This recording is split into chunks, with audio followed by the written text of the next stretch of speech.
Chickpea blemishes are basically any sort of blemish that's on the seed. So it's like going into the supermarket and you might see an orange that's got a black mark on it. That's a similar sort of thing that we can see with chickpeas. And obviously it's not, doesn't look very nice for the consumers, and most of our chickpeas are sold as whole grain overseas, so we want to try to minimise any sort of staining or blemishing on the chickpea seeds to maximise price.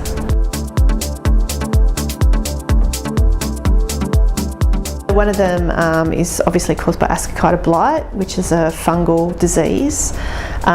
You can also get markings on chickpea seeds from hail damage, and there's also sort of a staining dark type of seed coat sort of blemish that you can get from high temperatures and moisture stress in the grain, and especially in silo storage. So if it's stored under high heat and also humidity, you can get discoloration of the seed as well. So this is an example of what hail damage looks like on the pods. So you can see that there's that white mark there, and that's actually taken a layer off the pod, and it actually causes bruising to the seeds, which will appear as some dark marks. These are some Ascochyta affected seeds, and you can see that a lot of the seeds are quite small and shriveled, and that's because there was Ascochyta on those pods, and it effectively shuts down those pods and they just die off. So you end up with a lot of these shriveled seeds. And these three here I've just picked out show some classic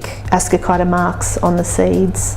And sometimes it can cause quite a deep canker and lesion, and so these marks often go through and you can see the effect on the cotyledon as well. So these ones are called Mosaic markings, and they can occur in low frequency in grain samples. Some varieties tend to be more prevalent than others.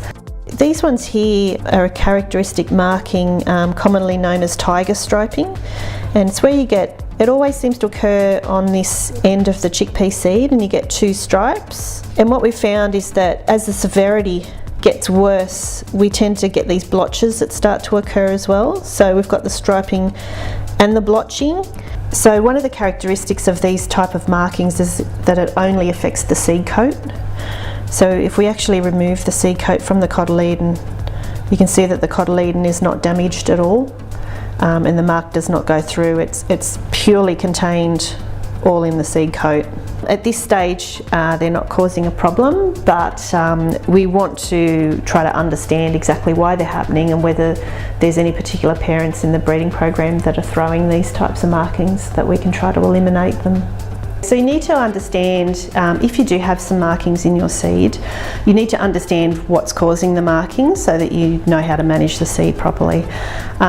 If you're looking at planting it, if you've had any Ascochyta in your paddock, I would recommend that you definitely do not plant that seed. If you've got some bin burnt type of sample, you need to really test the germination and emergence of that seed, because it may be very, very low. The same if you've had hail damage, so you need to test to see how viable that seed is and whether it's going to come up in your paddock.